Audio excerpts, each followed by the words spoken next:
Jason, it's great to see you. Just start Great to be with you. What are the chances that the High Court, the U.S. Supreme Court, takes up this? Nil. They are not going to take this up. This is simply posturing for the fact that they just wasted $70 million on this unconstitutional, illegal gerrymandering effort in Virginia. This is a complete humiliation for Hakeem Jeffries. It's a complete humiliation for Abigail Spanberger, who right now is sitting as the most unpopular governor in modern Virginia history, partly because she broke a campaign promise that she wasn't going to do gerrymandering, redistricting. Then she promptly turned around and did it.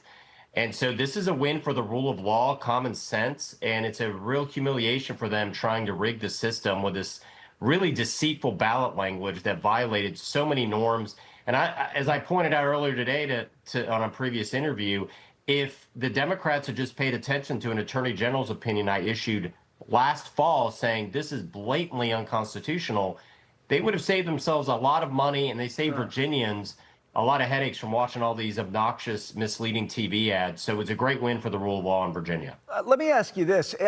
My understanding of how the decision came down is they ruled the way they did it was unconstitutional. It didn't sound like they were saying that they did it was unconstitutional. So my question is, could they do it again and do it the right way and get this passed or not? You're shaking your head. What do you say? Yeah, that window is closed. The way we amend Virginia's constitution, it's a 2-year process. You pass amendment through the General Assembly, you have an intervening election, and then the new General Assembly passes it again, and then it goes to the voters. They circumvented that by essentially trying to come in a special session 1 week before the governor's race last year, after 1 million people had already voted, and said, yeah, we're meeting all the constitutional requirements for a special session, for intervening election. They're required to post it 90 days before an election. They admitted they never did that. There are multiple procedural errors. They do not get a second bite of the apple. This is $70 million that has gone up in smoke. I said that I was going to fight this illegal gerrymandering by any means necessary at the ballot box and in court. Really satisfied with this win. It's a win for the rule of law. And I would remind those that are criticizing the Supreme Court of Virginia, the justice that authored this opinion was appointed to the bench, to the Court of Appeals, by Mark Warner when he was governor, and then elevated to the Supreme Court on a unanimous vote of the General Assembly. Every Democrat in the entire assembly voted for this individual, this Justice Kelsey, to be on the Supreme Court of Virginia. So there's a lot the media is missing on this, but this is a win for the rule of law and a real humiliation for Abigail Spanberger.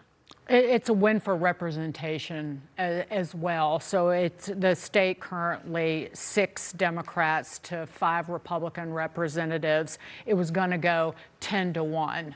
10 Democrats. And it would have, and Jason, you know this, it would have wiped out my home district, the 5th district of Virginia.